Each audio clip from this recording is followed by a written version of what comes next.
நொண்டியும் குருடனும் சேர்வதை போன்றது. குருடன் நொண்டியை தோளில் சுமந்து செல்கிறான். நொண்டி வழிகாட்ட குருடன் குறிப்பிட்ட இடத்துக்கு செல்வது போல பிரகிருதியும் புருஷனும் ஒன்றை மற்றொன்று விரும்புவதால் சிருஷ்டி ஏற்படுகிறது. இவை இரண்டும் விலகுவதே மோட்சம்.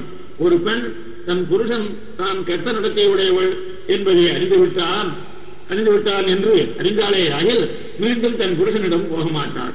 நாட்டியம் ஆடுபவள் மேடை மீது ஏறி நாட்டியம் ஆடுகிறாள். அவள் எதற்காக ஆடுகிறாளோ அந்த பயனை பெற்றுவிட்டால் மேடையை விட்டு அகன்று விடுவது போல பிரகிருதி புருஷனிடமிருந்து ஒதுங்குகிறது. அதிலே மோட்சம்.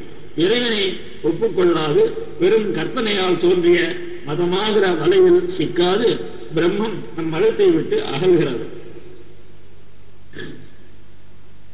துருகிண தந்திர யந்திரோதரம் அஜீத்ய. துருகிணன் என்றால் பிரமன் நான்மகனை குறிக்கும். அவனுடைய மதத்தை துருகிண தந்திரம் என்பர். இதை யோகம் என்றும் கூறுவர். இதை விளக்கும் நூலை யோக ஸ்மிருதி என்பர். இரண்யகர்ப்ப மதம் என்றும் கூறுவர். இம்மதம் சாங்கிய மதத்தை போன்று இறைவனை ஒப்புக்கொள்ளாதது அல்ல. எம்பெருமானை ஒப்புக்கொள்கிறது யோக ஸ்மிருதி. மோட்சத்திற்கு உபாயமாக உலகத்தில் சொல்லப்பட்ட பக்தி யோகத்தையும் ஏற்கிறது. இதை சொன்னவர் பரமனின் நாபிக வளத்தில் என்றும் தோன்றியவர், மக்களை படைப்பவர், வேதங்களை பிரவர்த்தனம் பண்ணியவர். எனவே இவர் கூறிய யோக தந்திரத்தை சரியாக வேத பிரமாண சம்மதமாக இருக்கும் என்று நினைத்து இதில் நுழையலாம் என்று பிரம்மம் எண்ணியது. ஆனால் நுழைந்து பார்க்கும் போது, நன்கு ஆலோசனை பண்ணி பார்க்கும் போது இதுவும் ஏற்கத்தகாத மதம் என்று பின்னர் புறப்பட்டது. அது எங்கனம் என்றில் கூறுவோம். வேதாந்தத்தில் சித்து, அசித்து, ஈஸ்வரன் என்று 3 தத்துவங்கள் கூறப்பட்டன. ஈஸ்வர தத்துவமானது சேதனம் அச்சேதனம் என்கிற 2 தத்துவங்களையும் உள்ளும் புறமும் வியாபித்து நிற்கிறது. எனவே பிரம்மம் சேதனம் அச்சேதனம் இரண்டையும் சரீரமாக கொண்டது. நாம் காணும் இந்த பரந்த உலகத்திற்கு காரணமாக இருப்பது எது என்று கேட்டால், சூட்சமான மிக நுண்ணியதான சேதனாச்சேதனங்களை தனக்கு சரீரமாக கொண்ட பரபிரம்மன் தான் காரணம். இதனின்றும் ஸ்தூலமான மிகப்பெரியதான சேதனாச்சேதனங்களை சரீரமாக உடைய பரபிரம்மன் தான் காரியம். காரியம் என்றால் நம்மால் காணப்படும் உலகம். அக்காரண பொருளில் இது அஜித்து பிரம்மம் 3ம் கலந்து இருப்பதால் அதை உபாதான காரணம் என்று சொல்லுகிறோம். உபாதானம் என்பது மூலப்பொருள். மேடையை செய்வதற்கு மரம் மூலப்பொருள். உடம் வடக்கு அகல் விளக்கு இதை செய்வதற்கு மண் மூலப்பொருள். அதுபோல இவ்வுலகத்திற்கு ஒன்று சேர்ந்த சித்து ஜீவாத்மாக்கள், அச்சித்து அறிவற்ற ஜடப்பொருள்கள், ஈஸ்வரன் எதையும் செய்யவல்ல விசித்திரமான ஆசிரியருடைய பரமாத்மா ஆகிய 3ம் உபாதான காரணம் மூலப்பொருள். ஒரு மண்பாண்டங்களை செய்ய குயவன் தேவை, மரப்பொருள்களை செய்ய தச்சன் தேவை. இவர்களை அவர்கள் செய்யும் பொருள்களுக்கு நிமித்த காரணம் என்போம். அதே போல இப்பரந்த உலகை படைப்பதற்கு நிமித்த காரணம் ஈஸ்வரன். எனவே பரபிரம்மம் இவ்வுலகிற்கு உபாதான காரணமாகவும் மூலப்பொருளாகவும் நிமித்த காரணமாகவும் ஆகிறது. இதுதான் வேத சித்தாந்தம். இந்த கொள்கைக்கு நேர்மாறாக பேசுகிறது யோக மதம். அதாவது இவ்வுலகிற்கு உபாதான காரணம் பிரகிருதி அச்சேதனம், நிமித்த காரணம் ஈஸ்வரன் என்று. இது வேத விருத்தமானது.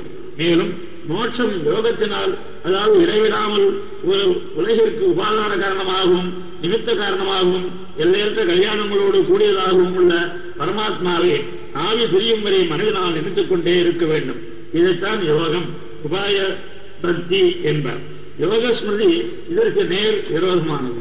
இரண்யகர்ப்பனால் தோற்றுவிக்கப்பட்ட யோக மதம் நமக்கு ஏற்கத்தக்கதல்ல எனும் முடிவுக்கு வந்த பிரம்மம் இம்மதத்தையும் ஒதுக்கிவிட்டு மேலே சென்றது. குதிரைக்கு குஹனாமுகே நிபததா பரபிரம்மணா. அடுத்து மாயாவாதி மதமான அத்வைத மதம் எதிரே காட்சியளித்தது. இதில் நுழையலாம் என்று பிரம்மம் தீர்மானித்தது. ஏனெனில் மாயாவாதிகளான அத்வைதிகள் வேத மூலமான ஸ்மிருதிகளும் பிரமாணம் என்று ஒப்புக்கொண்டிருப்பதாலும், ஸ்மிருதிகளில் சொல்லப்படும் கர்மாக்களை அனுஷ்டிப்பதாலும் அந்த மதம் நல்ல மதமாகத்தான் இருக்கும் என்று அவர்களின் ஏமாற்றுகின்ற வஞ்சகமான வார்த்தைகளை கேட்டு நம்பி அம்மதத்தில் பிரம்மம் நுழைந்தது. அம்மதத்தினால் பிரம்மத்திலே நிர்குணம், வேதத்தில் சொல்லப்படுவதற்படும் கல்யாண குணங்கள் அதற்கு கிடையாது என்றனர். பிரம்மத்திற்கு விபூதியே சொத்துக்களே கிடையாது. அதன் விபூதிகளான ஜீவராசிகளும் அச்சேதனங்களான உலகங்களும் பொய் என்றனர். அதோடு விடாது பிரம்மத்தின் மீது அவித்யை மாயை எனும் கரியை பூசினர். பிரம்மம் ஒன்றுதான் சத்தியமானது. அதன் திவ்யமங்கல விக்கிரகம் திருமேனியும் பொய், அதை சொல்லும் பிரமாணங்களான வேதங்களும் இதிகாசங்களும் பொய் என்று கூறி பிரம்மத்தையே வஞ்சனையாகிற பள்ளத்தில் அமைக்கிவிட்டனர். ஒரு விருந்தினரை வரவேற்று வீட்டிற்குள் அழைத்து சென்று மொட்டை அடித்து முகம் உடம்பெல்லாம் கரியை பூசி உருத்தெரியாதபடி பண்ணி கிணற்றில் தள்ளிவிட்டது போல ஆயிற்று. ஆக பிரம்மம் மாயாஜாலங்களாகிற வாழ்கிணற்றில் அத்வைதிகளால் தள்ளப்பட்டு என்னை காப்பாறு யாருமே இங்கு இல்லையே, மேலே தூக்குவார் யாரும் இல்லையே என்று கதறிக்கொண்டு திருமேனி முழுவதும் மூழ்கி தன் இரு கைகளையும் தண்ணீருக்கு மேலே தூக்கி ஆட்டும் பொழுதும் கரகிரக விலட்சண தேதி லட்சுமணோயம் முனிகி ஸ்ரீபாஷகாரர் பிரம்மத்தின் குரலை கேட்டு ஓடோடியும் வந்தார். உள்ளே இறங்கி வேதங்களாகிற கிணற்றின் கைப்பிடி சுவரை ஒரு கையால் பிடித்துக் கொண்டு மற்றொரு கையால் மூழ்கும் பிரம்மத்தின் கைகளை இறுக பிடித்து மேலே தூக்கிவிட்டார். சாமர்த்தியம் இல்லாதவர்கள் நீரில் மூழ்குவனை தூக்க போய் தானும் விழுந்து பிராணனை விடுவார்கள். உடையவரோ சமர்த்தன், தன்னையும் காத்துக் கொண்டு பிரம்மத்தையும் காத்தார்.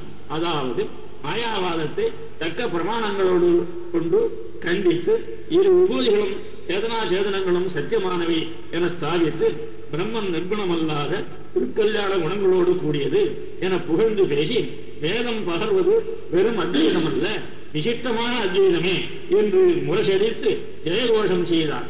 இத்தகைய ராமானுஜருக்கு ஜெய என்று ஜெயகோஷம் செய்கிறார் சுவாமி தேசிகன். ஜெய ஜெய இதி ராஜா. அநாத பரிபாதிபிஹி கபல கல்பனா நாடகைஹி குமாரி லகுபாஜிதைஹி குரு நிபந்தன கிரந்திபிஹி ததாகத கதாசதைஹி ததனுசாரி ஜல்பைரபி பிரதாரி சமிதம் ஜகத் பிரகுணிதம் யதீந்திரோக்திபிஹி. எதிராஜர் பரபிரம்மத்தின் சொரூபத்தையும் அதன் கல்யாண குணங்களையும் அதன் வைபவத்தையும் மீட்டு பரபிரம்மத்திற்கே உதவி செய்தவர் என்று கூறப்பட்டது. இங்கு உலகிற்கு செய்த உபகாரத்தை பற்றி பேசுகிறார். இங்கு பல்வேறு மதங்களை பட்டியலிட்டு காட்டி அவர்கள் தங்கள் மதங்களை பிரச்சாரம் செய்து மக்களை தன்பால் உயர்த்தி ஏமாற்றினர். இதனால் மக்கள் உயர்வதற்கே வழி இல்லாமல் தவிக்க உடையவர் தனது நூல்களால் வழிகாட்டி வளர்த்தார்.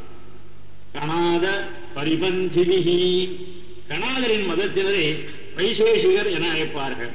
இவர் பதார்த்தங்களை திரவியம் குண ததா கர்ம சாமானியம் சவிசேஷகம் என்று திரவியம் குணம் கர்ம சாமானியம் விசேஷம் என்று பிரித்தனர். ஈஸ்வரனை வேதம் எனும் சப்த பிரமாணத்தால் ஒப்புக்கொள்ளாமல் அனுமான பிரமாணத்தால் சாதித்தனர். அதாவது மண்பாண்டங்கள் தானே உண்டாகவில்லை, அவற்றை செய்தவன் குயவன். அதே போன்று இப்பரந்த விசித்திரமான உலகத்தையும் அதில் உள்ள புல் பூண்டு மரம் ஆகியவற்றையும் ஒருவன் படைத்திருக்கிறான். அவனே ஈஸ்வரன் இறைவன் என்று கூறுவார். ஜீவர்கள் அணுபரிமாணம், அதாவது ஜீவனை விட சிறிய பொருள் கிடையாது என்பார் ராமானுஜர். வைசேஷிகளோ ஜீவன் விபு, எங்கும் பரவியன் என்பார். பரமாணுக்களே ஜெகத்திற்கு காரணம் என்று மக்கள் ஏற்கும்படி அழகாக கூறி வசப்படுத்துகின்றார். ஆனால் ஈஸ்வரன் சர்வஜன், எதையும் செய்யவல்ல விசித்திர சக்தி உடையவன் ஆகியவை அனுமானத்தினால் கிடைக்காது, வேத பிரமாணத்தினால் அறிய முடியும். கபி கபில கல்பனா நாடகைஹி, கபிலருடைய சாங்கிய மதத்தை பற்றி சென்ற ஸ்லோகத்தில் சொன்னோம். அவர்கள் நாடகத்தை மக்கள் விரும்பி பார்ப்பது போல் நாடகத்தை மக்கள் விரும்பி பார்ப்பதால் தம் மதத்தை நாடக பாணியில் பிரச்சாரம் செய்து மக்களை கவர்ந்து தம் வலையில் சிக்க வைக்கிறார்கள். ரங்கஸ்ய தர்சயித்வா நிவர்த்ததே நர்த்தகே யதா நிருத்தாது புருஷஸ்ய ததாத்மானம் பிரகாஷ்ய வினிவர்த்ததே பிரகிருதியும் பிரகிருதே சுகுமாரதரம் நகிஞ்சிதஸ்தீதி மே மஜன் பவதி. பிரகிருதி புருஷன் இரண்டு தத்துவங்கள். பிரகிருதி நின்றும் 23 தத்துவங்கள் உண்டாகின்றன. ஆக 25 தத்துவங்கள். 26வது தத்துவமான ஈஸ்வரனை சாங்கிய மதத்தினர் ஏற்பதில்லை. பிரகிருதி தத்துவம் மிக சுகுமாரமானதாம், மென்மையும் மனப்பும் அழகும் கொண்டதாம். இதை போன்று கவர்ச்சியான பொருள் உலகில் எதுவும் கிடையாதாம். பரதநாட்டியம் ஆடும் பெண் நாடக மேடையில் அழகிய முகபாவங்களை காட்டி நடனமாடி பார்க்கும் மக்களின் கண்களையும் மனதையும் கவர்ந்து திரையில் மறையும் போது கைதட்டல்களை பெற்றுக்கொண்டே சென்று விடுகிறார்.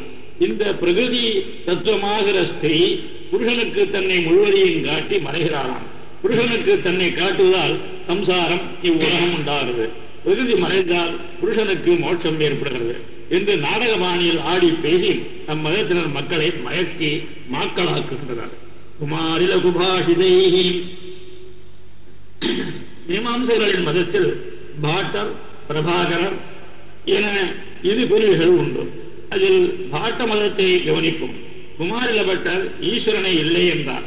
வேதம் கர்மகாண்டம், பிரம்மகாண்டம் என இரு வகைப்படும். மீமாம்சகர்கள் கர்மகாண்ட விசாரம் செய்பவர்கள். கர்மகாண்டத்தில் வெவ்வேறு பலன்களை யாக கர்மாக்கள் கூறுகின்றன. யாக கர்மாவை செய்பவர்கள் குறிப்பிடப்பட்ட பலனை விரும்பி அதை செய்கிறார்கள். யாகமோ செய்யும் போதே அழிந்து விடுகிறது.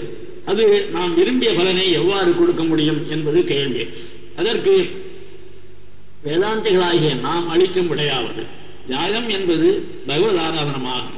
தன்னை ஆராய்ச்சினால் நித்தியமான எம்பெருமான் மகிழ்ந்து யாகத்திற்கு பிறகு உரிய காலத்தில் யாகத்தை செய்வதற்கு பலனை அளிக்கிறார் என்பது. குமாரபட்டரோ வேத வேத்தியனான ஈஸ்வரனை ஒப்புக்கொள்ளவில்லை. யாகமோ செய்தவுடன் அழிந்தாலும் அது செய்யப்படும் போதே அதனின்றும் அபூர்வம் என்று ஒன்று உண்டாகிறது. அந்த அபூர்வமே பலனை கொடுக்கிறது என்கிறார். அபூர்வத்தை கல்பிக்க வேதத்தில் பிரமாணம் இல்லை. எனவே அது தவறானது. சொற்கள் எல்லாம் ஜாதியைத்தான் குறிக்குமே ஒழிய ஜாதியோடு கூடிய பொருளை குறிக்காது என்பார். அதாவது குடம், கடகா என்றால் இந்த சொல்லுக்கு கடத்தம் என்கிற அதன் சங்கு போன்ற அமைப்பைத்தான் குறிக்கும். அச்சொல்லுக்கு ஆற்றல் உண்டு என்றார். உடையவரோ அதன் அமைப்போடு கூடிய பொருளைத்தான் சொல் குறிக்கும் என்றார். அதாவது குடம் எனும் சொல் சங்கு போன்று நடுவில் சிறுத்து மேலும் கீழும் சிறுத்து தண்ணீரை தன்னுள்ளே கொள்வதற்கு ஏற்ற வாயுடைய ஒரு வகை அமைப்போடு கூடிய பொருளைத்தான் குறிக்கும் என்பர் உடையவர். மேலும் சித்தான வாக்கியத்திற்கு பொருள் கொள்ள முடியாது என்பார். அதாவது நீளமான குடம் என்றால் அதை புதிதாக பார்ப்பவனுக்கு பொருள் கொள்ள முடியாதாம். எனவே நீல குடத்தை பார், நீல குடத்தை எடுத்துவார் என்று செயலோடு வினையோடு கூடியிருந்தால்தான் பொருள் விளங்கும். உபனிஷத்துக்கள் பிரம்மம் பரமாத்மா என்று செயலோடு தொடர்பு இல்லாமல் கூறுவதால் பிரம்மத்தை உணர்வது கடினம் என்பார். இது தவறான கொள்கையாகும். ஏனெனில் சிறு குழந்தை கூட இவர் உன் அப்பா, உன் மாமா, உன் தாத்தா என்று விரலால் சுட்டி காட்டி சொல்வதால் மாமா, தாத்தா, அப்பா எனும் சொற்களுக்கு பொருளை தெரிந்து கொள்ளுகிறது. இம்மாதிரி நாளடைவில் பல சொற்களின் பொருளை தெரிந்து கொண்டு பேசத் தொடங்குகிறது. இதே போன்று உபனிஷத்தில் பரமாத்மாவை பற்றிய விஷயங்களை தெரிந்து கொள்ள முடியும். எனவே ஈஸ்வரன் இல்லை என்று சொல்வது தவறாகும். இதே போன்று குருமதம் என்கிற பிரபாகர மதமும் மிக சிக்கலானது. இவ்வாறு பௌத்தர்களுடையவும் ஜெயினர்களுடையவும் மதமானது மக்களை ஏமாற்றுகிறது. புத்தர் சர்வஜர் என்கிறார்கள். கனவில் காண்பது எப்படி பொய்யோ அதே போன்று நனவில் காண்பதும் பொய் என்றார். பொருள்கள் எல்லாம் ஒவ்வொரு நிமிஷமும் மாறிக்கொண்டே இருப்பவை. நிலையற்ற தன்மையை உடையவனாக பொருள் இருப்பதால் கண்களால் காணக்கூடிய நிலையான பொருள்கள் இல்லாமையால் பிரத்யட்ச பிரமாணமும் கிடையாது. பிரத்யட்சம் இல்லாத போனால் அனுமான பிரமாணமும் கிடையாது. புத்தர் சொன்ன எல்லாம் சூன்யம் எனும் சொல்லே பிரமாணம். எல்லாம் உண்டு எனும் விபரீதமான எண்ணம் ஒழிவது தான் மோட்சம். எனவே சர்வமும் இல்லாத போது புத்தனை சர்வஜன் என்று அழைப்பதும் தவறாகும். இவர்களுக்கு அறிவு, அறியப்படும் பொருள் என்று வேற்றுமை கிடையாது. அறிவே பொருளாக தோன்றுகிறது. புத்தரின் சீடர்கள் 4. ஒவ்வொருவரும் ஒவ்வொரு விதமாக பேசும்போது முரண்பாட்டை கொண்டே அம்மதம் தவறானது என்பதை புலப்படுத்தும். ஜெயினர்களும் வேதத்தை பிரமாணமாக ஒப்புக்கொள்வதில்லை. பதார்த்தங்களையும் தான் தோன்றியாக கற்பிக்கிறார்கள். வைராக்கியமும் அஹிம்சையுமே முக்கியமானவை என்று கூறிவிட்டு நடைமுறையில் ஜீவனுக்கு ஹிம்சையை செய்கிறார்கள். தலைமறை நாவிதனை கொண்டு மழிக்காமல் கையால் பிடுங்கி எரிகிறார்கள். இதைவிட ஜீவனுக்கு வேறு ஹிம்சை உண்டோ? நம் உடையவர் மதத்திலும் அஹிம்சை உண்டு. ஆனால் வேதத்தில் விதிக்கப்பட்ட ஹிம்சையை ஏற்கிறோம். யாகத்தில் செய்யும் ஹிம்சையையும் சமாசனத்தின் போது தீயில் காய்ச்சி சுடும் ஹிம்சையையும் வேதத்தில் விதிக்கப்பட்டது. அது ஹிம்சையாக ஆகாது. இவர்கள் ஜோதிடம் சொல்லி மக்களை தன்மையப்படுத்துகிறார்கள். இவர்கள் நமது வைதிக மந்திர சாஸ்திரங்களையும் பீஜாட்சரங்களையும் ரகசியமாக கற்று ஜப தர்ப்பணாதிகளை செய்து மக்களுக்கு சில நன்மைகளை ஏற்பட செய்து வசப்படுத்துகிறார்கள். இவர்கள் எல்லா பொருள்களையும் அநேகாந்தம் என்பர். அதாவது தர்மம் அதர்மமும் ஆகும், அதர்மம் தர்மமும் ஆகும். எனவே ஹிம்சை அஹிம்சையாகவும் அஹிம்சை ஹிம்சையாகவும் ஆகும் என்றார். இது சந்தர்ப்பத்திற்கேற்ப ஜனங்களை ஏமாற்றத்தான் போகும். எல்லா பொருள்களையும் ஒப்புக்கொண்ட ஜெயினர்கள் ஈஸ்வரனை ஒப்புக்கொள்ளவில்லை. ஜீவனை அணுவும்